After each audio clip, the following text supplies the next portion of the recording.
166쪽에 국가 배상 책임이라는 게 나오는데요.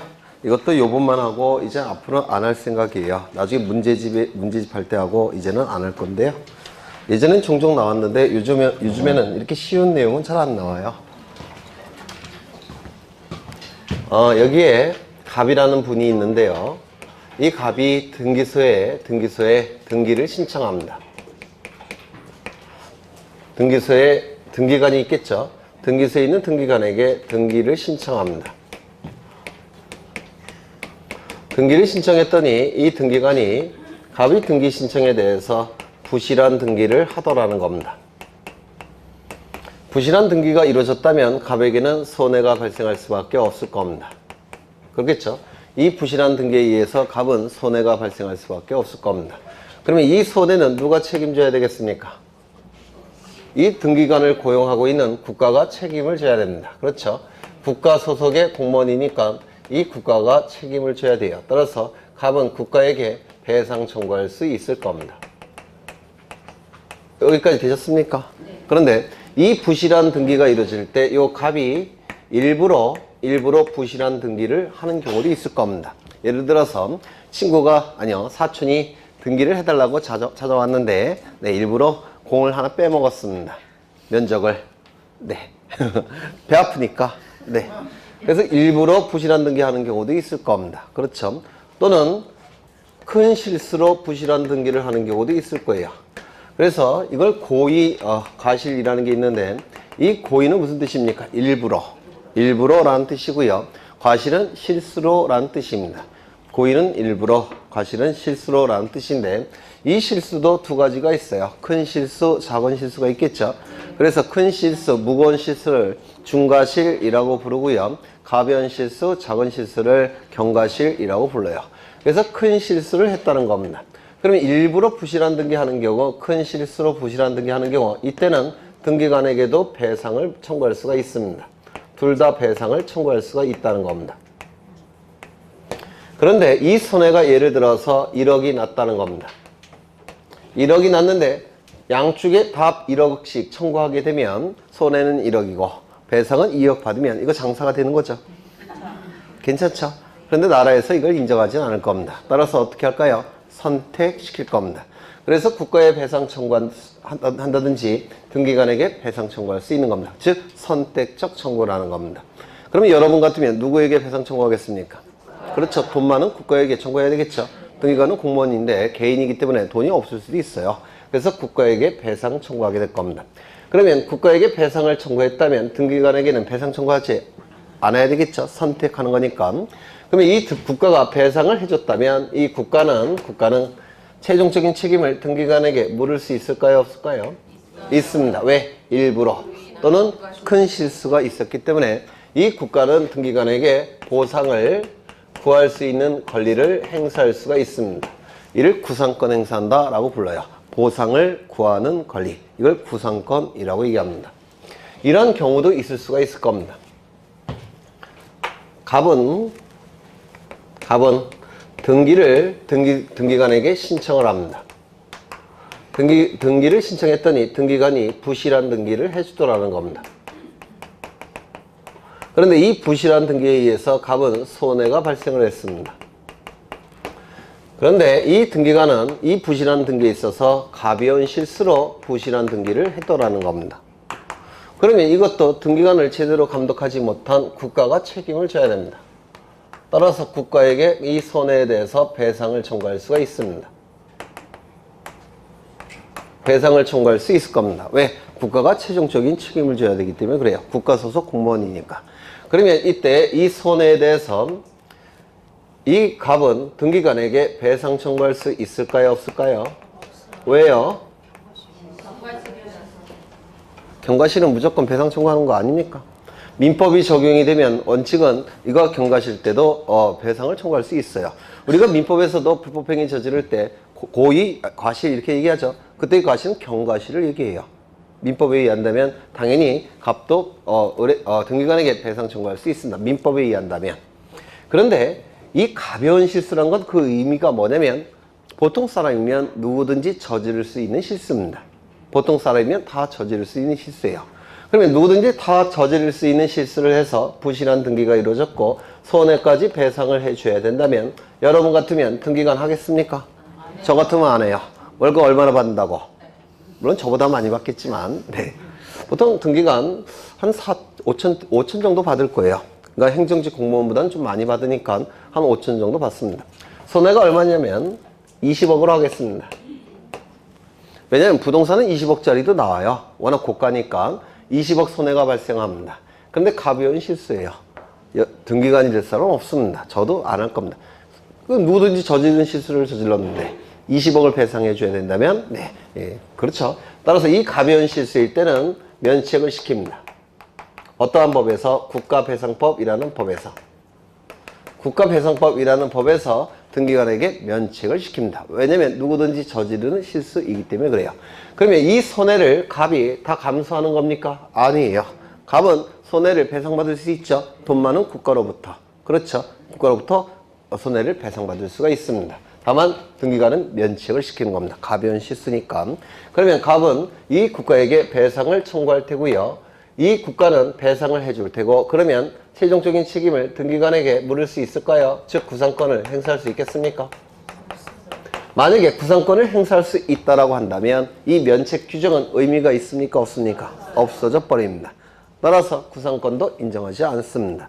그러니까 이 정도 위험은 국가가 부담하라는 겁니다. 등기관, 그러니까 소속 공무원이 가벼운 실수 저지를 때 보통 사람이면 누구든지 저지른 실수 저지를 때 거기에 대한 책임은 국가가 부담하라는 겁니다. 이거 이해가 되십니까? 그렇죠. 그러면 표로서 기억하시면 돼요.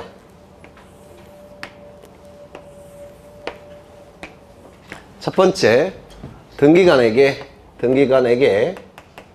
고의 중과실이 있는 경우 또는 등기관에게 가벼운 실수만 있는 경우 보통 사람이면 누구든지 저지를 수 있는 실수가 있는 경우 경과실이라고 얘기합니다. 첫 번째, 국가에게 배상 청구할 수 있느냐? 국가에 배상 청구가 가능한가? 이때 청구할 수 있습니까? 네. 있습니다. 이거는요 청구할 수 없어요? 있습니다. 최종적인 책임은 국가가 지는 겁니다. 그렇죠. 두 번째, 등기관에게 배상 청구할 수 있느냐? 등기관에게 배상 청구할 수 있느냐? 등기관에게 고의 중과실이 있다면 등기관은 보호받을 필요가 없습니다. 그렇죠. 저질러서는 안 되는 실수예요. 중과실도 그리고 일부러는 보호받을 가치가 없죠. 일부러 했으니까. 따라서 등기관에게 배상 청구할 수 있습니다. 등기관은 보통 사람이면 흔히 저지르는 가벼운 실수만 저질렀다는 겁니다. 이때는 면책을 시킨다고 그랬죠. 이때도 책임을 진다면 등기관 할 사람은 없습니다. 이게 한두 푼짜리도 아닌데. 그렇죠. 그 다음에 선택적으로 청구할 수 있느냐? 등기관에게 고의 중과실이 있을 때는 선택적 청구 가능합니까? 가능하죠. 국가에 배상 청구할 수도 있고 등기관에게 배상 청구할 수도 있습니다. 가능할 겁니다. 경과실이 있을 때 선택적 청구 가능합니까? 아니요. 누구에게만 청구합니까? 국가에만 배상 청구하는 겁니다. 네 번째죠. 구상권을 행사할 수 있느냐? 등기관에게 고의 중과실이 있을 때는 보호받을 가치가 없습니다. 따라서 등기관은 구상을 받습니다. 그런데 가벼운 실수 있을 때는 보호받아야 된다고 했죠. 따라서 면책시킵니다. 이런 것들이 옛날에 출제가 됐는데요. 이건 어디까지나 민법에 의한 내용이 아니라 민법의 특별법인 국가배상법에 의해서 민법보다 앞서 적용이 되는 겁니다. 특별법이니까 일반법이 민법보다 앞서 적용이 되는 겁니다. 우선 적용이 될 겁니다. 국가배상법이에요. 이게 요 내용이 사실은 옛날에 자주 출제가 됐던 이유는 행정고시라는 시험 들어보셨죠? 2년에 한 번씩 주관식으로 요게 출제가 됐었어요. 요게 항상 주관식으로. 그래서 이게 중요한 내용이었습니다. 옛날에. 그게 바로 국가배상 책임주의라는 겁니다. 그 다음에 넘겨보시면 168쪽에 등기의 종류가 나와 있는데요. 먼저 대상에 따른 분류, 즉 그 대상이 부동산이냐 권리냐에 따라서 분류를 하고 있습니다. 먼저 부동산 표시에 관한 등기, 부동산 표시에 관한 정보가 등기되는 경우를 얘기하겠죠? 네. 이것은 표제부 등기고 사실의 등기 아까 설명을 드렸습니다. 두 번째, 권리에 관한 등기. 갑구는 소유권에 관한 정보가 담겨져 있죠. 을구는 소유권 이외의 권리에 관한 정보가 담겨져 있죠. 따라서 갑구, 을구에서 이루어지는 등기를 권리에 관한 등기라고 얘기를 할 겁니다. 그 다음에 오른쪽에 보시면 등기 내용에 따른 분류가 나오는데요. 이건 뒤에서 하나씩 공부하실 거예요. 넘기겠습니다. 이제 171쪽을 보시는데요. 등기 형식에 따른 분류. 먼저 등기 형식에 따라서 주등기, 부기등기로 나눠지는데요. 등기 형식에 따른 분류 나와 있고요. 형식에 따른 분류. 이 형식은 숫자를 얘기해요. 숫자. 그래서 숫자 하나로 구성된 것을 주등기, 독립등기라고 부르고요.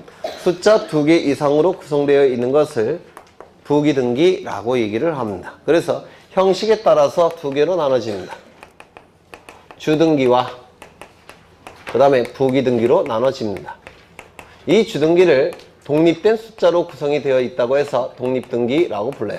독립된 숫자 하나로 구성되어 있다고 해서 독립등기, 주된등기라고 부르고, 부기등기는 주등기에 붙여서 기록하는 등기. 이게 부기등기입니다. 주등기에 붙여서 기록하는 등기. 우리가 공간정보법에서 지번 중에서 본번이 있고 부번이 있었죠. 이때 본번은 본래의 지번, 부번은 본번에 붙은 지번. 그래서 붙자가 붙일 붙자를 쓴다고 했죠.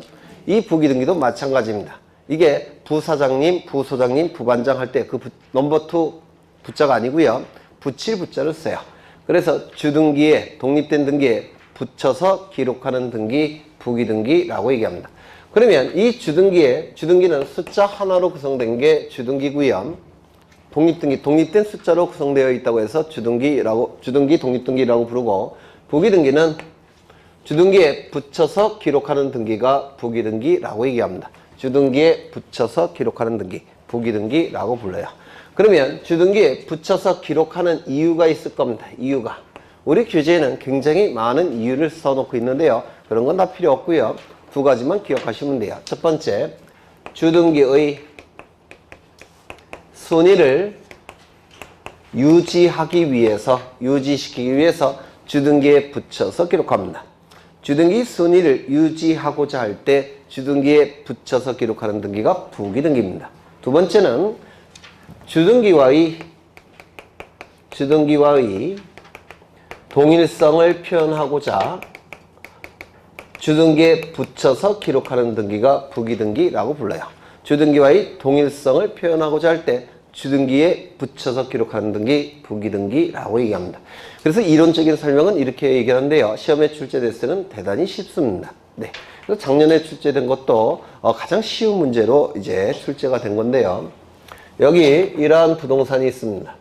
소유권자는 갑이에요. 소유권자가 갑인데요.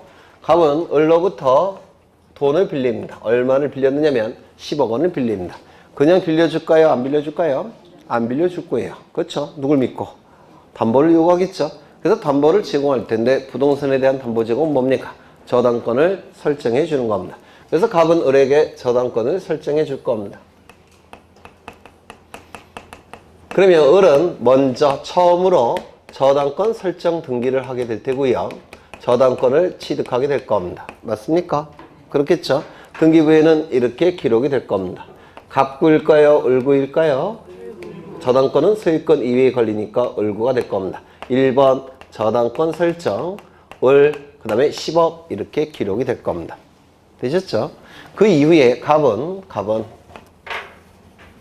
이명박이라는 분에게 전세권을 설정해 줍니다. 그래서 이건 두 번째로 이루어졌죠. 전세권 설정. 이명박 이렇게 기록이 될 테고 전세금이 기록이 될 겁니다. 그렇죠. 그런데 이 을이 갑자기 돈이 필요해요. 을이 필요할 수 있죠. 그런데 빌려준 돈의 변제기는 아직도 1년이나 남았습니다. 그렇다면 어떻게 할 수밖에 없습니까? 네? 요 10억 원의 채권을 다른 자에게 팔면 돼요. 형에게. 이를 채권 양도라고 얘기합니다. 채권을 돈 받고 판다는 뜻이에요. 채권 양도. 그러면 피담보채권이 병에게 넘어가니까 병은 10억 원의 채권 취득하겠죠. 채권이 양도가 됐으니까. 피담보채권이 다른 자에게 양도가 됐을 때, 넘어갔을 때 담보물권도 같이 따라가죠. 이를 뭐라고 얘기합니까? 수반성. 수반성. 그래서 피담보채권에 수반되는 성질, 그래서 수반성이라고 부르죠. 담보물권의 통유성 다 알고 계십니까? 뭐가 있습니까? 네, 안 물어볼게요. 네. 여간 이거는 수반성입니다. 수반성. 그러면 이 저당권도 같이 따라가야 되니까 요 병이 저당권이 이전되는 등기를 해야 될 겁니다. 아까 권리 자체가 고스란히 넘어갈 때 설정입니까? 이전입니까? 이전 등기 한다고 그랬죠? 이전 등기. 그런데 이게 첫 번째고 여기 두 번째 빼먹었네. 전세권 등기가 이루어졌을 테고 이게 세 번째 이루어졌습니다. 저당권 이전 등기가 이루어지게 될 겁니다. 순서는 첫 번째, 두 번째, 세 번째죠. 등기한 순서는 첫 번째, 두 번째, 세 번째입니다. 그럼 여기에 3번, 1번 저당권이 병에게 이전되었다라고 공시합니다. 그래서 이렇게 공시가 될 겁니다. 1번 저당권 이전 병 이렇게 공시가 될 겁니다. 그런데 이 상황에서 이 부동산이 경매로 넘어갔다는 겁니다. 경매로 넘어가면 경매 절차에서 경락대금이 나오겠죠. 이 경락대금이 이 순위에 맞춰서 배당이 이루어지게 될 겁니다. 맞습니까? 그런데 문제는 이 을은 이 피담보채권과 저당권을 병에게 다 넘기고 빠져나갔죠. 따라서 을은 배당받을 게 없을 겁니다. 그러면 이제 이 이명박 씨와 요 병이 배당을 받아갈 텐데요. 순위가 2, 3이니까 이 이명박 씨가 먼저 배당을 받아갈 테고 병이 나중에 배당을 받아갈 겁니다. 맞습니까? 그렇다면 여러분이 병이라면 채권 취득하겠습니까? 취득 안 할 겁니다. 따라서 병에게는 이 순위를 유지시켜야 됩니다. 자본주의 사회고 거래를 어떻게 확실하게 하기 위해서는 순위를 유지시켜야 돼요. 따라서 이 순위를 유지시키는 방법이 뭐냐면 이 독립된 등기에, 이 주등기에 붙여서 기록을 합니다. 그러면 이 을의 순위가 병에게 유지가 됩니다. 이게 바로 부기등기예요. 주등기에 붙여서 기록하는 등기. 왜요? 순위를 유지하고자 할 때. 그렇죠. 그래서 여기에 3번으로 기록하면 안 되고요. 1의 1 이렇게 기록합니다. 즉 부기등기를 하게 됩니다. 순위를 유지시키고자 할 때 무슨 등기 한다고요? 부기등기를 하게 됩니다. 여기 이명박이라는 분은요. 자신의 이름에 대해서 프라이드가 대단히 강력했어요. 아주 자신도 있었고 세상을 사는데 자신도 있었고 돈도 많이 벌었고 아주 프라이드가 강했습니다. 이름에 대해서. 그런데 한 10년 전부터 굉장히 뭐라고 할까? 처참하다고 할까? 꼭 이 이름을 가지고 있어야 되나? 누구 때문에? 어떤 분 때문에? 그렇지만 저는 정치색은 없다고 그랬죠? 저는 아나키스트예요. 5년 후에는 이제 현 대통령 갖고 이제 예를 들 겁니다. 네. 아나키스트니까 정치색은 없다는 걸 이해를 해 주시고요. 그러면 이명박이라는 전세권의 등기명인이 이명박이라는 이름이 너무 싫어서 이름을 바꾸고 싶다는 겁니다. 뭘로 바꾸고 싶냐면 이명복으로. 더 이상한 것 같기도 하고 이명복이라는 이름으로 바꾸고 싶다는 겁니다. 그러면 여기에 이 이름을 바꿔줘야 되겠죠? 이걸 바꿔줘야 될 겁니다. 그래서 이 이름을 바꿔주는 걸 뭐라고 하냐면 이 이명박 씨는 전세권의 등기명인이라고 불러요. 전세권의 등기명의를 바꾸는 등기를 할 겁니다. 이명복으로. 그래서 이걸 뭐라고 부르냐면 전세권의 등기명의를 표시하고 있는데 그 표시사항 중에는 이름, 주민번호, 주소인데요. 그 표시사항 중에는 이름도 있죠. 이름, 주민번호, 주소. 그것을 변경하는 등기를 하게 될 겁니다. 이렇게 전세권 등기명의 표시 변경 등기를 하게 돼요. 그러면 여기에 2번 전세권 등기명의 표시를 변경하겠다라고 공시를 합니다. 뭐로? 이명복으로. 그리고 이거 지워줘야 될 겁니다. 이름을 두 개 가질 수 없으니까 이게 등기명의 표시 변경 등기라는 겁니다. 그러면 이 전세권자 이명박과 이 전세권자 이명복은 같은 사람입니까? 다른 사람입니까? 같은 사람이에요. 그러면 같은 사람이라는 것을 표시해야 되겠죠. 그 같은 사람이라는 것을 표시하는 것은 여기에 붙여서 기록을 하는 겁니다. 이렇게. 그래서 동일한 사람이라는 것을 표시하기 위해서 주등기에 붙여서 기록합니다. 이게 바로 동일성을 표현하기 위해서 주등기에 붙여서 기록하는 등기가 부기등기라고 얘기를 합니다. 여기 보시면요.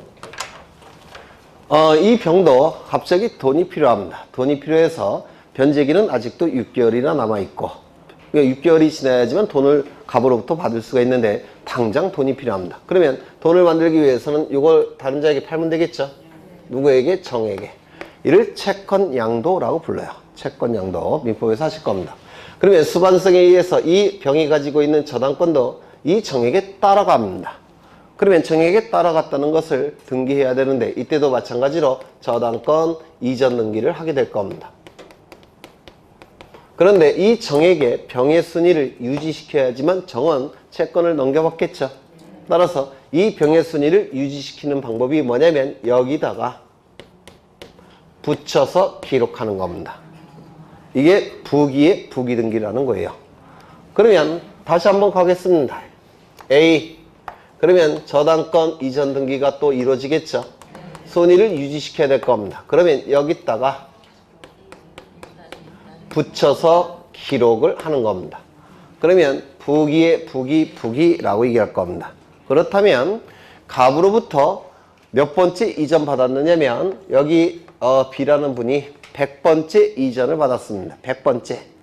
그럼 부기가 몇 번 나올까요? 힌트.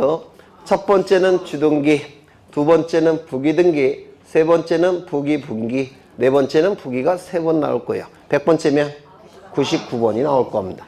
그래서 이 부기등기는 소유권자를 기준으로 할 때 몇 번째 도출되느냐 이거 갖고 결정이 됩니다. 여기도 마찬가지예요. 이명복 이름이 명복을 비는 것 같아서 이 양복으로 이름 바꿉니다. 그러면 여기에 아까 2의 1이었죠. 그러면 여기다가 붙여서 표현하는 겁니다. 부기의 부기가 된 거예요. 그래서 소유권자로부터 몇 번째 도출되느냐 이거 갖고 결정이 돼버립니다. 이것만 아시면 부기등기는 틀릴 게 없습니다. 아예. 그래서 이걸 좀 기억해 두시면 돼요. 책에 있는 거 다 필요 없습니다. 소유권자를 기준으로 해서 몇 번째 도출되는 등기냐 이거 갖고 판단을 하는 겁니다. 첫 번째는 무슨 등기? 주등기. 두 번째는 부기등기. 세 번째는 부기. 네 번째는 부기가 3번 나올 겁니다. 그렇겠죠? 네. 그 정도 보시면 돼요. 그 다음에 171쪽을 보시면 거기 부동산 등기법 제52조 찾으셨습니까? 거기 보시면 7번, 8번이 나와 있죠. 권리소멸 약정등기, 분할금지 약정등기. 이 약정등기는 기존의 등기에 어떤 약정을 덧붙인 겁니다. 따라서 동일성을 표현해야 되니까 부기등기 하는 거예요. 따라서 이 약정등기는 그냥 외우십니다. 편하게. 약정이라는 문구가 나오면 무조건 부기등기입니다. 약정이라는 문구가 나오면 무슨 등기? 부기등기. 그 정도 외우시면 되고요. 넘기겠습니다. 이건 외우실 필요는 전혀 없어요. 여기 있는 거. 약정 하나만 기억하십니다. 그 다음에 넘겨보시면 172쪽을 보시면 거기 꼭대기에 동글뱅이 몇 번인가요? 안 보여요. 저도.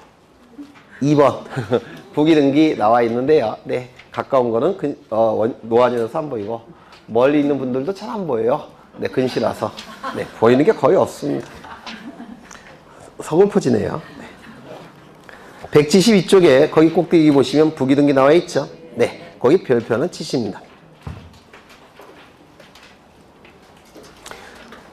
별표 하나 치시고요. 이건 나중에 다 뒤에서 설명이 됩니다.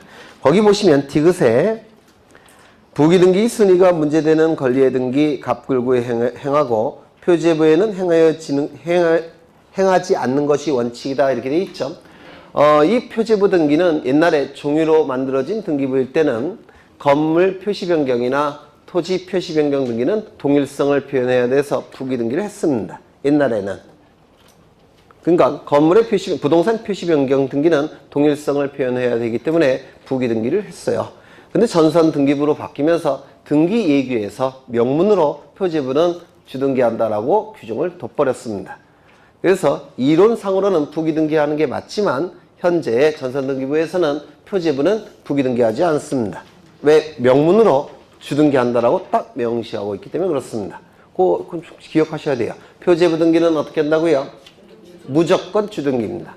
표제부등기는 무조건 주등기예요. 등기이기 때문에 그렇습니다. 그 정도 보시면 돼요. 그래서 부기등기는 틀릴 게 없습니다.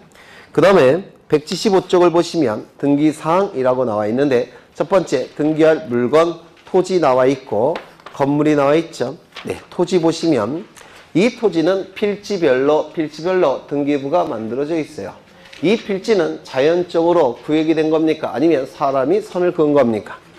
사람이 지번 부여 지역별로 그은 거라고 했죠. 지적소관청이 선을 그은 거예요. 따라서 둘째 줄 보시면 토지에서 둘째 줄 보시면 인위적이라는 표현이 있죠. 요거 밑줄 하나 쳐두십니다. 민법에서 사법시험에서 출제된 적이 한 번 있어요. 필지는 사람이 인위적으로 구획을 한 겁니다. 그 다음에 넘겨보시면 하천의 등기 능력이 나와 있는데 거기 하천은 공공용으로 이렇게 글이 쓰여져 있죠. 몇 줄이 있나요? 6째 줄이 있죠. 네, 이거는 좀 지워주셔야 될 것 같아요. 좀 잘못된 내용 같은데 등기유기에서는 뭐라고 등기유기가 뭐냐면 대법원에서 만든 등기유기에서 뭐라고 되어 있냐면 하천에 대한 구규제가 폐지되었다라고 나와 있습니다. 대법원에서는 하천의 구규제를 폐지한다고 봤어요. 그래서 이 내용은 약간의 오류가 있는 것 같으니까 그냥 지워주십니다. 대법원 얘기해보면 하천의 구규제는 이제 폐지되었다라고 명시되어 있기 때문에 네, 이제 하천은 구규가 아닙니다.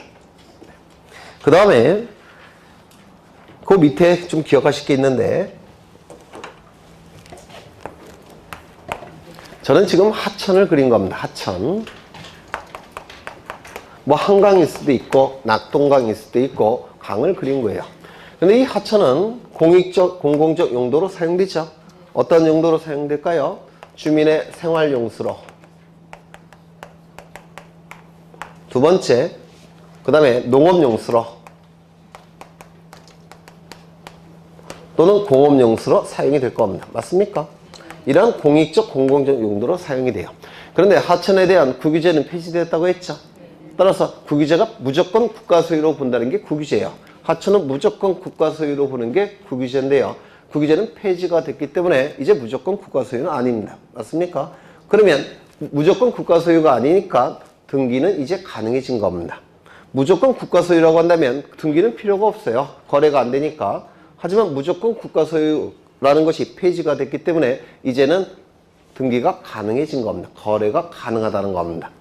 그래서 모든 등기는 원칙적으로 가능합니다. 모든 등기가 가능해요. 소유권 등기 가능합니다. 저당권 등기 가능합니다. 가압류 등기 가능합니다. 가처분 등기, 압류 등기 다 가능합니다.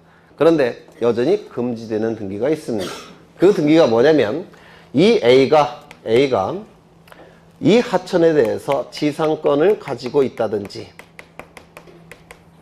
또는 지역권을 가지고 있다든지 전세권을 가지고 있다든지 또는 임차권을 가지고 있다라고 한다면 이 등기를 해서 이러한 권리를 가지고 있다라고 한다면 일반 사람들이 이러한 용도로 사용할 수 있겠습니까? 없겠습니까?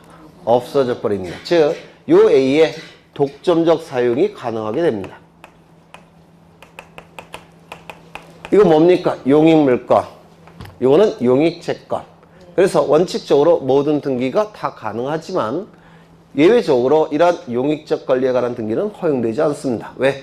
독점적 사용을 금지해야 되기 때문에 그렇습니다. 이거 이해가 되십니까? 그렇죠. 그러면 어디를 보시냐면 177쪽에 맨 꼭대기에서 넷째 줄 보시면 등기를 할 수 없는 경우라는 표현이 있습니까?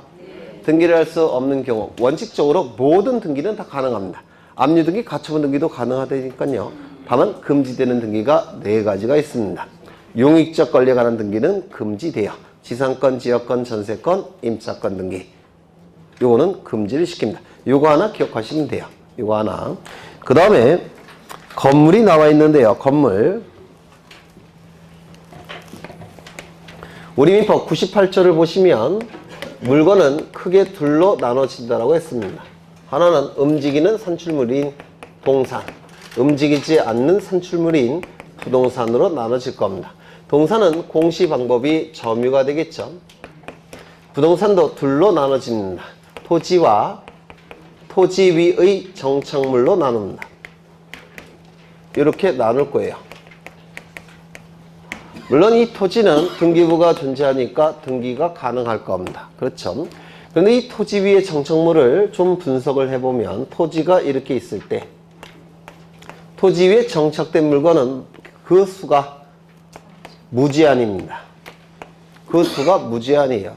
너무 많습니다. 건물도 있을 테고 나무도 있을 테고 뭐 육교도 설치되어 있을 테고 전봇대도 있을 테고 굉장히 많은 시설들이 설치되어 있을 수가 있을 겁니다. 철로 뭐 이런 것도 있을 테고. 그런데 여기서 고가의 재산은 가장 고가의 재산은 이거 하나입니다. 그래서 등기부는 이거 하나만 인정이 돼요. 건물. 그래서 이 토지 위의 정착물도 둘로 나누는데 건물과 건물 이외의 정착물로 나눕니다. 이렇게 둘로 나눠지게 돼요. 그런데 건물은 등기부에 있습니까? 있죠. 등기가 가능합니다. 그런데 이것은 등기가 불가능해요. 왜? 등기가 없으니까. 그래서 이 건물 이외의 정착물은 등기할 수 없는 부동산이에요. 등기부가 없으니까. 그러면 등기할 수 있는 건물과 등기할 수 없는 건물 이외의 정착물을 구분해야 됩니다. 그렇죠? 그래서 구분해서 이쪽에 해당이 되면 등기부에 등기를 할 테고 아래쪽에 해당이 되면 이거는 토지의 구성 부분에 불과하기 때문에 등기가 불가능합니다. 그렇죠? 토지와 같은 것도 보게 돼요. 그럼 이 구분하는 기준이 있는데 세 가지죠. 첫 번째, 땅에 딱 붙어 있어야 됩니다. 일정 기간 동안에 땅에 고착되어 있어야 돼요. 움직이지 않아야 됩니다. 이건 물론 이 동상과의 구별이 될 겁니다. 두 번째, 외부적으로 완성이 돼야 됩니다. 외부적으로 완성돼야 되는데 그걸 뭐라고 부르냐면 외기분단성이라고 불러요.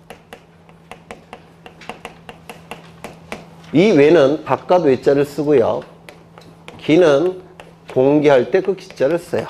그래서 바깥의 공기와 안의 공기가 분단된 성질이 있어야 된다는 뜻이에요. 외기분단성. 즉 외부적으로 완성돼야 된다는 뜻입니다. 지붕이 있어야 되고 사방에 벽이 있어야 됩니다. 그 다음에 세 번째, 용도성을 갖춰야 됩니다. 이 용도성을 갖춘다는 얘기는 외부적으로 완성이 될 뿐만 아니라 내부적으로도 완성돼야 된다는 뜻이에요. 이건 무슨 얘기냐면 지금 갑이라는 분은 이 건물을 신축했는데요. 이 건물을 신축했는데 이거 다시 그래. 이 갑은 이 건물을 숙박업 용도로 사용하고자 건물을 신축했습니다. 그러면 외부적으로 완성이 됐다고 해서 숙박업 건물로 등기가 가능하겠습니까? 안 돼요. 숙박업 용도로 사용되기 위해서는 안에 객실이 갖춰져야 됩니다. 맞습니까? 객실이 갖춰져야지만 숙박업 용도로 사용이 가능할 겁니다. 그게 바로 용도성이에요. 그 건물의 용도를 달성할 수 있을 정도로 완성돼야 된다는 겁니다. 즉 내부적으로 완성될 걸 요구하는 겁니다. 이거는 동상과 구별되는 거. 이건 외부적 완성. 이거는 내부적 완성. 그래서 건물이 완성이 돼야지만 건물 등기부에 등기가 가능한 겁니다. 그래서 민법상의 건물과 이 등기법상의 건물은 개념이 달라요. 민법상의 건물은 소유권 귀속을 위해서 건물의 개념이 필요한 것이고, 민법에서 하셨죠? 하실 거예요. 네. 민법에서의 건물은 소유권 귀속, 누구에게 소유권이 귀속되느냐를 결정하기 위해서 건물의 개념이 필요하기 때문에 그때는 주벽만 있고 지붕만 있으면 돼요. 그거하고 결정을 하지만 우리 등기법에서는 완성될 걸 요구하는 겁니다. 완성될 거. 무슨 말인지 알겠습니까? 정착되어 있어야 되고 외부적으로 완성이 돼야 되고 내부적으로 완성이 돼야지만 건물 등기부에 등기가 가능한 겁니다. 즉 소유권 보존 등기가 가능합니다. 건물을 짓고 있는 도중에는 등기 안 해줘요. 그렇죠? 네. 요 세 가지 요건을 일단 암기하셔야 됩니다. 나중에 이것이 암기가 되시면 그 안에 있는 것들을 하나씩 설명을 드릴 겁니다. 이것은 정착성을 구비하지 못했기 때문에 등기할 수 없는 것이고, 이것은 외기분단성을 구비하지 못했기 때문에 등기할 수 없는 것이고, 이것은 뭐가 있을까요? 용도성을 구비하지 못했기 때문에 등기할 수 없는 것이라는 걸 하나씩 설명을 드릴 겁니다. 지금 설명을 하면 또 짜증내실 것 같으니까. 그래서 어디를 보시느냐면 177쪽을 보시면 건물이라고 나와 있죠. 거기 둘째 줄을 보시면 3번을 보시면 건축물의 등기 능력 유무에 대한 판단 이렇게 나와 있죠. 거기 둘째 줄을 보시면 토지에 견고하게 정착되어 있는지, 이게 바로 정착성이에요. 정착성. 그 다음에 그 옆에 보시면 지붕과 주벽 또는 그에 유사한 설비를 갖췄는지 이게 외기 분단성입니다. 외기 분단성. 여기 주벽이라고 표현되어 있지만 주벽만 갖고서는 안 되고요. 사방에 벽이 있어야 됩니다. 그 다음에 그 옆에 보시면 일정한 용도로 계속 사용할 수 있는 것인지 이게 바로 용도성입니다. 그래서 쉽게 얘기해서 건물이 완성돼야 됩니다. 한 페이지 넘겨보시면 178쪽에 둘째 줄에 양어장이라는 게 있습니다. 양어장. 이거는 양어장 같은 경우는 물고기를 키우는 장소 이런 뜻이죠. 맞습니까? 그럼 이 양어장은 건물로 등기할 수 있을까요? 없을까요? 없습니다. 왜? 보통 지붕이 없기 때문에 그래요. 지붕이 없어서 외기분단성을 인정할 수가 없어요. 따라서 건물로 등기할 수 없습니다. 그런데 우리 법무사 시험에 3년 전인가 뭐라고 출제하냐면 등기할 수 있는 것은 이렇게 되어 있고요. 그 지문 중에 하나가 양어장이 있었어요. 등기할 수 있는 것은 해놓고 양어장이 있었습니다. 그런데 답이 양어장이에요. 왜 그럴까요? 지목이라는 게 있죠. 양어장이라는 지목이 있습니다. 지목이라는 건 토지의 사용 목적이라고 그랬죠. 그럼 이 양어장은 건물은 되지 않기 때문에 외기분단성이 없어서 건물로서 등기는 불가능합니다. 단 뭐로 등기가 가능하겠습니까? 토지로 등기가 가능해요. 양어장이라는 지목이 있으니까. 그래서 법무사 시험에 여기 한번 출제된 적이 있습니다. 최근에. 네. 그럼 하나 더 볼까요? 방파제, 제방. 제방은 건물로서 등기할 수 있겠습니까? 없습니다. 건물이 아니죠. 그렇죠? 그러면 토지로서 등기할 수 있습니까? 네, 있을 겁니다. 왜? 제방이라는 지목이 있으니까. 그렇죠? 네, 그런 뜻이에요. 그 다음에 집합 건물의 등기 능력이라고 나와 있는데 이것 좀 보겠습니다. 너무 상세하게 하는 것 같기도 하고 아직은 1월 달인데 그죠? 네.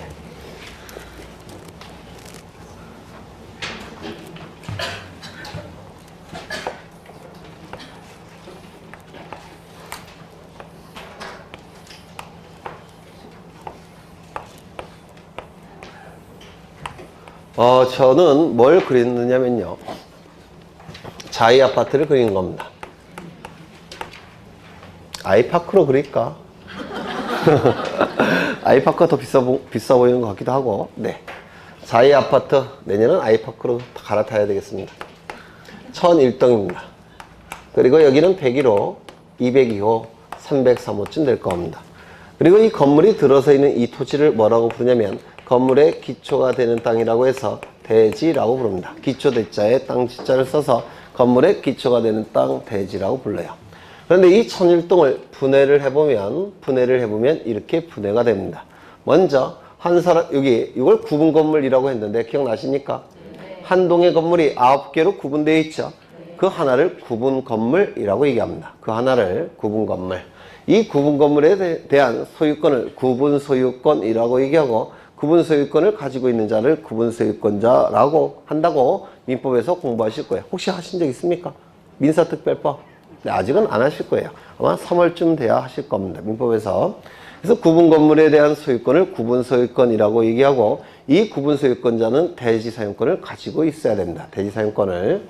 이때 이 구분 건물도 분해가 된다고 했죠. 전유 부분, 공용 부분. 기억나십니까? 그래서 이 건물을 분해를 해보면 전유 부분이 있고 그 다음에 공용 부분이 있습니다. 분해를 해보면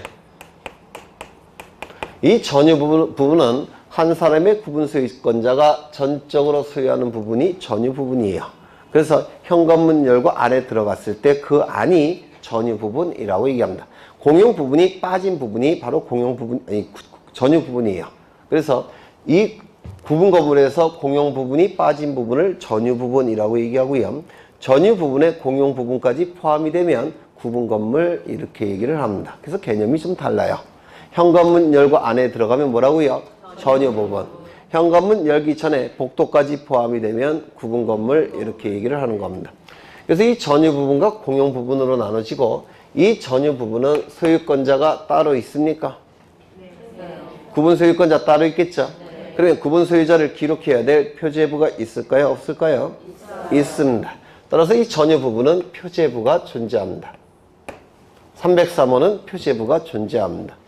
그 다음에 이 갑은 303호 소유자 갑은 돈이 필요할 때 은행에 저당 잡히고 돈 빌릴 수 있겠습니까? 네. 있겠죠. 그러면 소유권 이외의 권리가 설정이 가능하죠. 네. 그러면 소유권 이외의 권리를 기록해야 될 갑구가 아니요. 잘못 이겼네. 네, 처음부터 잘못 얘기했네요. 빨리 삼겹살 먹고 싶은 것 같아요. 다시요. 여기 303호는 면적이 따로 있습니까? 네. 면적 기록은 어디 합니까? 표제부에 하죠. 면적이 따로 존재하고 면적이 특정되니까 표제부가 존재합니다. 그 다음에 금방 구분 소유권자 존재한다고 그랬죠? 따라서 갑구도 존재하고 돈이 필요할 때 저당을 잡힌다든지 단지하게 전세권 설정해 줄 수 있죠. 따라서 소유권 이외의 권리를 기록해야 될 을구도 존재합니다. 그래서 이 전유 부분은 표제부 갑굴구가 전부 존재합니다. 표제부 갑굴구가 전부 존재해요. 그 다음에 이 공용 부분은 둘로 나눠지는데요. 민법에서도 하실 겁니다. 첫 번째는 구조 자체가 공동으로 사용하게끔 만들어진 부분이 있습니다. 구조 자체가 101호 소유자부터 303호 소유자가 공동으로 사용하게끔 만들어진 부분이 있는데 뭐가 있느냐면 복도, 계단, 엘리베이터 이런 것들이 바로 구조 자체가 공동으로 사용하게끔 만들어진 부분이에요. 구조상 공용 부분이라고 부릅니다. 그러면 이 구조상 공용 부분, 복도, 계단, 엘리베이터 같은 경우는 면적을 딱 303호 소유자만 사용할 수 있는 그 부분이 따로 존재합니까? 따라서 면적을 특정할 필요가 있습니까? 없습니다. 면적을 특정할 수가 없으니까 표제부가 있을 수 있을까요? 없을까요? 없습니다. 표제부가 존재하지 않습니다. 또한 별도의 소유자가 따로 있습니까? 따라서 소유권자를 기록해야 될 갑구 필요 없습니다. 저당 잡을 수 있겠습니까? 없습니다. 따라서 을구도 존재하지 않습니다. 그래서 이 구조상 공용 부분은 표제부, 갑구, 을구가 전혀 존재하지 않습니다. 그러면 등기 가능하겠습니까? 표제부 등기 불가능, 갑구, 을구 등기 불가능합니다. 아예 등기 자체가 불가능합니다. 이거 이해가 되십니까? 네. 두 번째 뭐가 있느냐면 만들어지기는 전유 부분으로 만들어졌습니다. 만들어지기는 전유 부분으로 만들어졌는데 규약이나 또는 규약에다가 이 규약은 민법에서 하시겠지만 관리 규약을 얘기해요. 관리 규약. 나중에 민법에서 하실 거예요. 이 규약에 공적인 증거력을 부여하기 위해서 공정증서로 작성된 규약이 있습니다. 그래서 그냥 규약만 있는 경우도 있고요. 이 규약에다가 공적인 증거력을 부여하기 위해서 공증을 받은 규약이 있습니다. 이렇게 두 가지 종류가 있는데요. 규약이나 공정증서로 작성된 규약을 통해서 공동으로 사용하자고 정한 부분도 있습니다.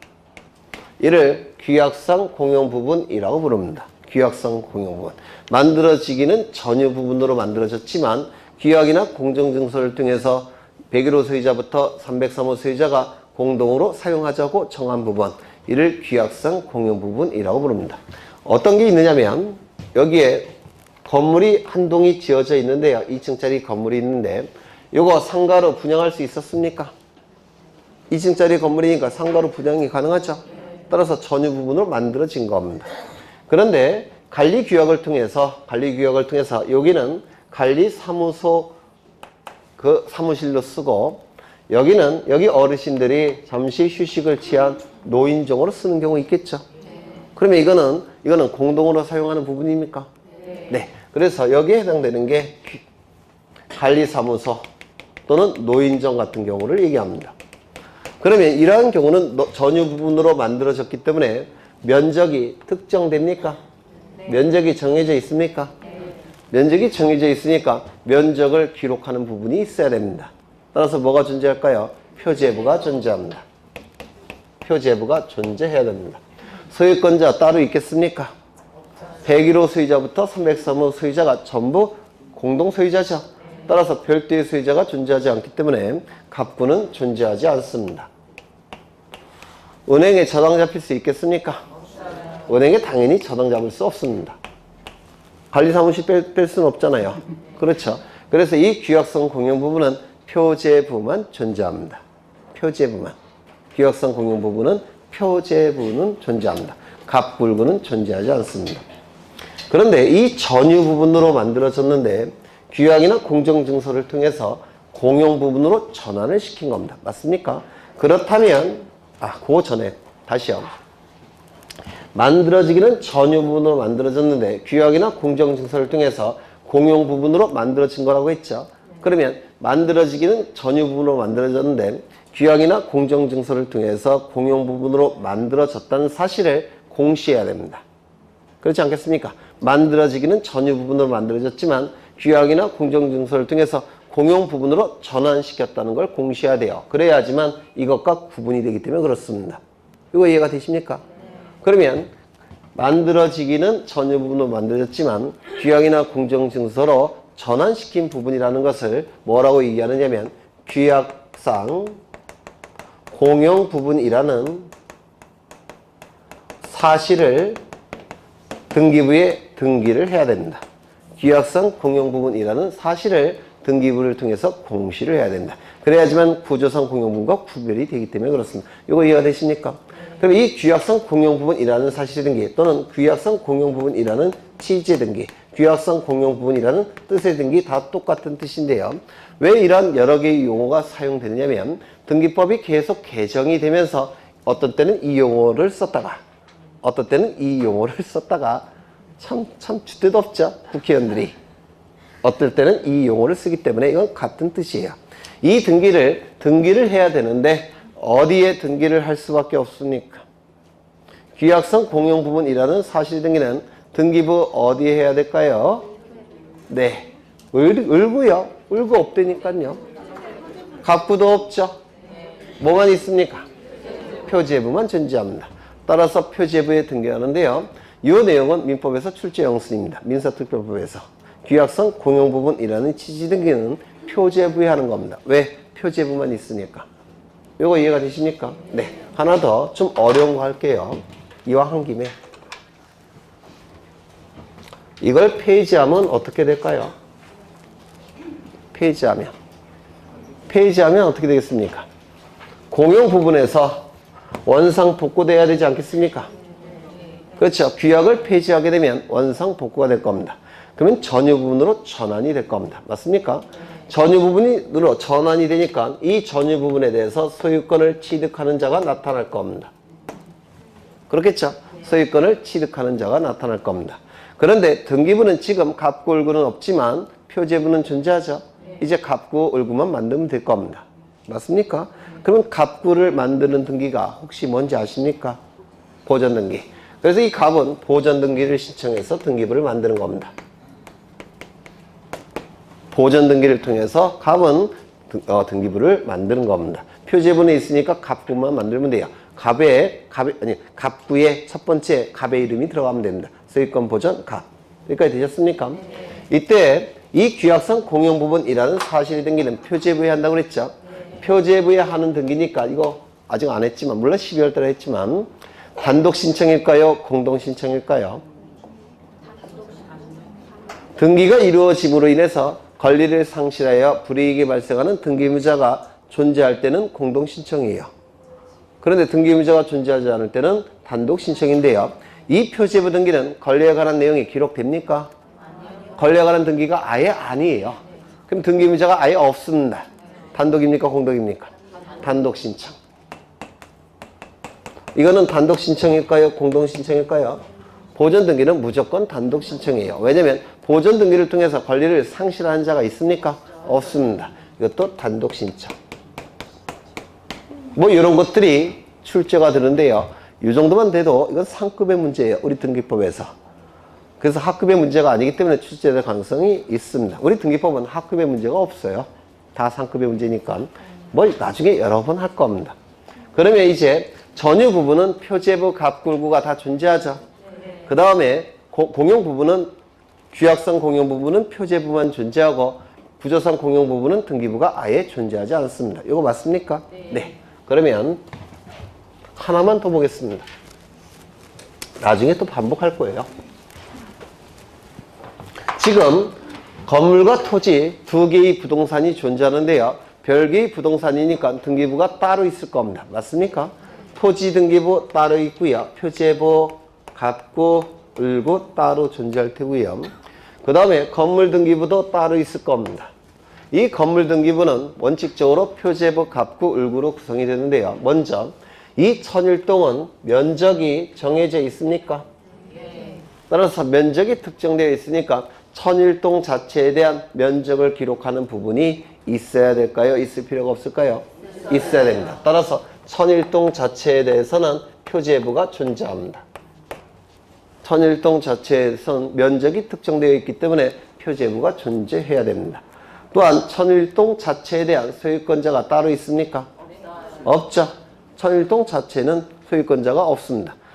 개개의 구분 건물에 대해서는 소유권자가 있지만 이 전체에 대한 소유권자는 없어요. 따라서 전체에 대한 소유권자를 기록해야 될 갑구는 있을까요? 없을까요? 존재할 수가 없습니다. 논리적으로. 갑구는 존재하지 않습니다. 갑구가 없다면 을구도 당연히 없는 겁니다. 소유권자가 만들어주는 소유권 이외의 권리도 나올 수가 없습니다. 이거 되셨습니까? 따라서 천일동에 대해서는 표제부만 존재합니다.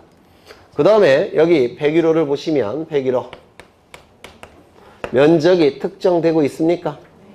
따라서 면적을 기록해야 될 표제부 있을까요? 없을까요? 있습니다. 소유자 따로 있을까요? 있습니다. 을구, 소유권 이외의 권리 저당 잡을 수 있겠습니까? 있습니다. 그 다음에 102호도 마찬가지겠죠. 표제부, 갑구, 을구가 존재합니다. 쭉쭉쭉 가서 303호도 마찬가지로 표제부, 갑구, 을구가 존재합니다. 그래서 이 건물 등기부는 이렇게 구성되어 있습니다. 물론 규약성 공용 부분도 표제부가 있다고 그랬죠. 그 규약성 공용 부분 표제부는 여기다가 배치를 시킵니다. 보통은. 네. 근데 설명의 편의를 위해서 제가 생략을 한 겁니다. 이 전체가 하나의 등기부입니다. 이 전체가 하나의 등기부이기 때문에 1001동에 대한 등기부 이겁니다. 따라서 집합건물 등기부라는 이름을 갖고 있고요. 101호, 102호, 303호 등기부도 이겁니다. 따라서 구분 건물 등기부라고도 부릅니다. 그래서 혼용해서 써요. 왜냐면 이게 하나의 등기부이기 때문에 그렇습니다. 천일동 등기부, 집합건물 등기부이면서 303호 등기부, 구분건물 등기부라고 얘기합니다. 그렇다면 여기에 법적인 건물은 몇 개가 있습니까? 9개입니다. 그렇죠? 법적인 소유권자가 따로 있으니까 법적인 건물은 9개입니다. 따라서 9개의 부동산이 존재합니다. 그런데 등기부 몇 개 있습니까? 네? 금방 제가 11초 전에 11초 정확히 제가 세고 있었어요. 하나의 등기부라고 말씀드렸죠? 등기부 몇 개입니까? 1개입니다. 그러면 외형상 봤을 때 1부동산 1등기 기록의 원칙이 집합건물 등기부에서 인정이 됩니까? 안 됩니까? 안 됩니다. 그렇죠. 법적인 부동산 9개인데 그런데 등기부는 법적인 등기부는 하나만 존재하기 때문에 1부동산 1등기 기록의 원칙은 집합건물에서는 인정되지 않습니다. 그렇죠. 그런데 보통 등기부는 표제부, 갑구, 을구로 구성이 되죠. 표제부, 갑구, 을구가 하나의 세트입니다. 그러면 개별적인 부동산마다 그 세트가 다 있습니까? 세트가 다 있죠. 그래서 안을 들여다보면 법적인 부동산은 9개지만 표제부, 갑구, 을구 요 한 세트가 몇 개 있습니까? 9개가 있습니다. 그래서 이렇게 본다면 1부동산 1등기 기록의 원칙이 적용된다라고 얘기합니다. 이게 뭐냐면 이건 형식으로 본 것이고 이건 실질로 본 겁니다. 그래서 어떻게 표현하냐면 우리 집합건물 등기부 같은 경우는 1부동산 1등기 기록의 원칙의 예외이지만 그 실질로 판단한다면 1부동산 1등기 기록의 원칙이 적용된다고 볼 수 있다. 이렇게 표현합니다. 이게 계속 출제하고 있어요. 네, 좀 기억해 두실 필요가 있습니다. 조금 더 들어가겠습니다. 이 303호를 뭐라고 부르냐면 구분건물이라고 부릅니다. 구분건물의 소유권을 구분소유권이라고 부를 테고 그 권리를 가진 자를 구분소유권자라고 불러요. 예를 들어서 갑이 구분소유권자입니다. 이 구분소유권자는 구분건물을 소유하기 위해서는 반드시 대지를 사용할 수 있는 권리가 있어야 됩니다. 이를 대지사용권이라고 불러요. 대지사용권. 왜냐하면 이 건물이라는 것은 토지 위에 설치되어 있는 거죠. 따라서 토지를 사용할 수 없는 자는 건물도 소유할 수가 없는 겁니다. 남의 땅 위에 건물이 있을 수는 없잖아요. 그렇죠. 그래서 이 구분 소유권자는 대지 사용권이 있어야 됩니다. 대지를 사용할 수 있는 권리가 있어야 돼요. 이 대지를 사용할 수 있는 권리는 사용 권능이죠. 사용 권능이니까 사용 권능이 있는 권리는 다 대지 사용권이 될 수가 있습니다. 뭐가 있을까요? 지상권, 아니요, 그 전에 소유권, 토지 소유권. 토지 소유권은 사용, 수익, 처분 권능으로 구성되어 있죠. 따라서 사용 권능이 있으니까 대지 사용권이 될 수가 있습니다. 그 다음에 토지 지상권, 그 다음에 토지 전세권, 토지 임차권, 그리고 토지 지역권은 빠집니다. 나중에 민법에서 하시겠지만 지역권은 요역지, 승역지, 즉 두 토지 간의 이용 관계를 조절하는 권리예요. 즉 두 개의 토지가 있어야지만 지역권이라는 개념이 나옵니다. 여기는 토지 제가 하나만 그렸죠. 지역권이라는 개념이 아예 나올 수가 없습니다. 그래서 이 네 개의 권리만 우리 등기법에서 대지사용권이라고 부릅니다. 이 대지사용권은 101호 소유자뿐만 아니라 303호 소유자, 202호 소유자 전부 갖고 있겠죠. 맞습니까? 구분 건물을 소유하기 위해서는 대지사용권이 있어야 되기 때문에 구분 소유권자는 무조건 대지사용권이 있어야 돼요. 그러면 이 대지사용권은 비율로서 존재하겠습니까? 그렇죠. 9명이 소유하고 있기 때문에 비율로서 존재하죠. 이 비율을 결정하는 방법은 구분 건물의 면적 비율이다. OX 2학년 X입니다. 이 대지권의 비율 결정은 구분 건물 면적 비율이 아니고요. 전유 부분 면적 비율입니다. 기억하셔야 돼요. 구분 건물의 대지사용권 비율은 전유 부분 면적 비율로 결정이 됩니다. 구분 건물 면적 비율이 아니에요. 구분 건물은 뭐가 포함되어 있다고 했죠? 공용 부분이 포함된 게 구분 건물이라고 했죠. 공용 부분이 빠진 게 뭐라고요? 전유 부분. 그래서 개념 자체가 다릅니다. 전유 부분 면적 비율로 이 대지사용권 비율이 결정이 됩니다. 그렇다면 이 면적이 전유 부분의 면적이 다 똑같다면 303호 소유권자 갑은 대지사용권을 얼만큼 가지고 있을까요? 네? 9분의 1을 가지게 될 겁니다. 맞습니까? 만약에 대지사용권이 소유권이라고 한다면 소유권에 관한 권리는 전부 어디에 기록됩니까? 갑구. 그래서 소유권 갑 9분의 1 이렇게 기록이 될 겁니다. 101호 소유자 갑 9분의 1, 102호 소유자 갑을 9분의 1 이렇게 쭉 나열이 될 겁니다. 맞습니까? 만약에 전세권이라고 한다면 이 대지사용권 어디다 기록이 될까요? 을구. 그렇죠. 그래서 전세권 갑 9분의 1, 을 9분의 1 쭉 나오게 될 겁니다. 맞습니까? 그렇죠. 그래서 이 대지사용권은 토지등기부에 기록되는 권리입니다.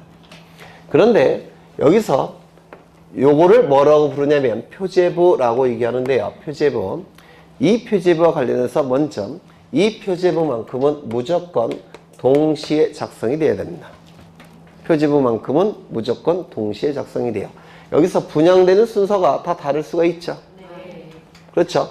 그래서 여기서 분양받는 자가 처음에 보존등기 신청할 때 표제부만큼은 무조건 동시에 신청을 해야 됩니다. 여기서 하나라도 표제부가 빠져서는 안 돼요. 그래서 최초로 보존등기 신청하는 자는 이 보존등기만큼은 남의 건물이라고 하더라도 신청을 해야 됩니다. 자기 거는 직접 신청할 테고 남의 건물은 대위 신청을 하게 될 겁니다. 여하간 그건 나중에 하시고 동시에 작성이 된다는 거 요거 하나 기억하시고요. 그 다음에 이 표제부는 상단부, 하단부로 구분이 됩니다. 상단부, 하단부로 구분이 돼요. 이 건물 등기부와 토지 등기부는 별개의 부동산이니까 따로 만들어지죠. 그러면 따로 만들어지면 건물 303호는 A에게 이전이 되고 토지에 대한 권리는 B에게 이전이 돼버리면 이게 이상하게 돼버리죠.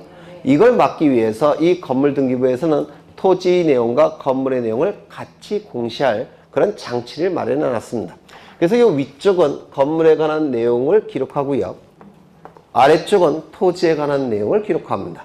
그래서 이 토지와 건물의 이원적인 부동산 형태가 집합건물등기부에서는 이론적으로 이게 합쳐집니다. 그래서 이게 출제가 자주 돼요. 이 집합건물등기부는 건물뿐만 아니라 토지에 관한 내용도 같이 공시가 돼버립니다. 이게 그러면 여기다가 기록하는 등기를 뭐라고 부르냐면 대지권 등기라고 부릅니다. 대지권 등기. 상세한 내용은 나중에 다시 할 거예요. 여기 아래쪽에 하는 등기가 뭐라고요? 대지권 등기라고 얘기합니다. 대지권 등기가 이루어지면 대지사용권이라는 이름은 이제 버립니다. 그리고 대지권이라는 이름으로 바뀝니다. 대지권이라는 이름으로 바뀌고 건물에 대한 권리와 토지에 대한 권리가 이제 건물 등기부로 같이 공시가 이루어집니다. 그러면 건물이 A에게 넘어가면 토지에 대한 권리도 A에게 넘어가고 이게 갈라질 염려가 사라집니다. 그래서 여기서 좀 기억해 두셔야 될 게 표제부는 동시에 작성이 돼야 되고 이 표제부는 상단부, 하단부로 구분이 되고 위쪽은 건물에 관한 내용이 아래쪽에는 토지에 관한 내용이 기록이 되고 아래쪽에 기록이 되면 건물과 토지가 같이 공시가 되고 같이 공시가 된다는 것을 표현하기 위해서 이제 대지사용권이라는 이름은 버립니다. 그리고 대지권이라는 이름으로 바뀌게 됩니다. 여기에 기록되면 무슨 등기? 대지권 등기. 이름도 대지권. 여기에 등기되기 전에는 어디에 등기되어 있습니까? 여기 등기되어 있죠. 이때는 대지사용권. 이거 이해가 되십니까? 네, 그 정도 보시고요. 그 다음에 여기에 구체적으로 기록되는 내용까지 보시고 오늘 끝내겠습니다. 여기 천일동 표제부죠. 그럼 상단부는 건물이고 하단부는 토지라고 했죠. 그러면 천일동은 이거니까 천일동 자체에 대해서는 여기다 기록합니다. 제목은 천일동이라는 건물 한 동 전체를 표시하는 거니까 한동 건물의 표시라는 타이틀로 기록이 됩니다. 한동 건물의 표시. 그 다음에 이 건물과 대구를 이루는 것은 이거겠죠. 요게 여기에 기록이 됩니다. 제목은 대지권의 목적이 되는 토지의 표시라는 타이틀로 기록합니다. 이게 대지권이 기록이 된다고 그랬죠. 대지권의 목적이 되는 토지의 표시라는 타이틀로 기록을 합니다. 그 다음에 303호는 요거죠. 요게 여기에 기록이 됩니다. 위에는 건물. 제목은 전유 부분인 건물의 표시라는 타이틀로 기록합니다. 구분 건물의 표시가 아니고요. 전유 부분인 건물의 표시라는 타이틀로 기록합니다. 그러면 여기에 기록되는 면적은 공용 면적이 들어갈까요? 안 들어갈까요? 안 들어갑니다. 전유 면적만 들어가는 겁니다. 맞습니까? 네. 그 다음에 이 아래쪽은 이것과 대구를 이루는 토지에 대한 권리는 이거겠죠. 요게 여기다가 기록이 됩니다. 제목은 대지권의 표시라는 타이틀로 기록합니다. 그래서 이런 것들도 계속 출제를 하고 있습니다. 어떤 내용을 기록할 것인지 다시 한번 보죠. 천일동 표제부 상단부에는 한동 건물의 표시, 하단부에는 대지권의 목적인 토지의 표시, 303호 표제부 상단부에는 전유 부분인 건물의 표시, 하단부에는 대지권의 표시라는 타이틀로 기록이 됩니다. 물론 한 번 듣고 기억한다는 것은 제가 원래 기대하지도 않아요. 앞으로 계속 할 거라서 거의 이걸로 틀리시는 분은 없어요. 상급 문제지만 계속 할 겁니다. 일단은 오늘은 요 정도, 요 그림은 요 정도만 보고 책을, 그리고 프린트가 나갈 겁니다. 요 그림을 프린트로 해갖고 나눠 드릴 거예요. 네. 책을 보시는데요. 178쪽을 보시면 집합 건물의 등기 능력 나와 있죠. 네. 그것 별표 하나 쳐두십니다. 그 다음에 그 밑에 팁이 나와 있는데 구분 건물과 집합 건물 나와 있죠. 네, 그거는 그 위에 있는 내용이랑 똑같은 거고. 그 다음에 3번을 보시면 기타가 나와 있는데 공유수면은 바다를 얘기해요. 공유수면은 바다를 얘기하니까 토지 자체가 아니죠. 등기할 수 없을 겁니다. 이 토굴이 건물일까요? 아니죠.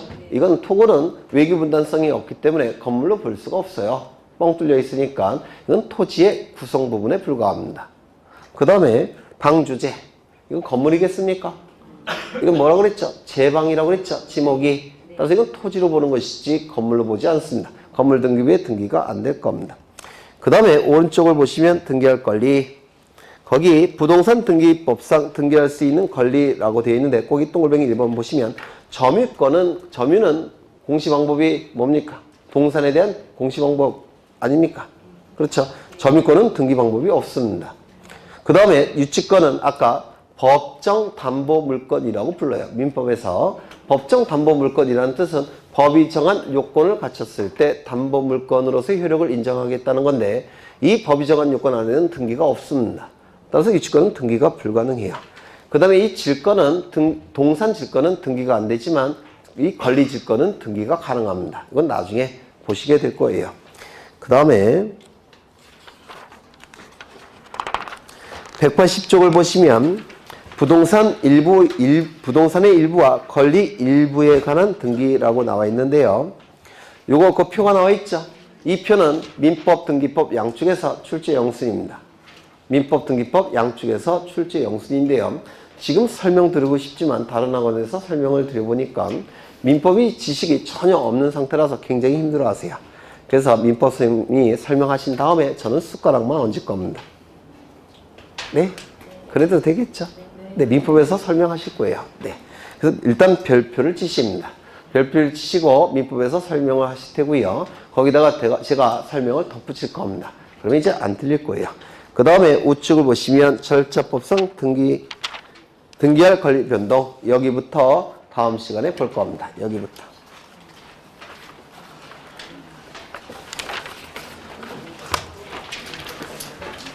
일주일이 끝났죠? 이제 집에 가서 뭐 하시나요? 열공이요? 네? 삼겹살? 저는 엊그제 먹어서 또 먹기는 눈치 보이는데 네. 친구가 찾아오는 바람에 먹어버렸어요. 그래서 또 먹으면 와이프한테 욕 얻어먹을 것 같은데, 그래서 눈치 잘 보고 몰래 먹어야 되겠습니다. 고생하셨고 다음 주에 뵙겠습니다. 수고하셨습니다.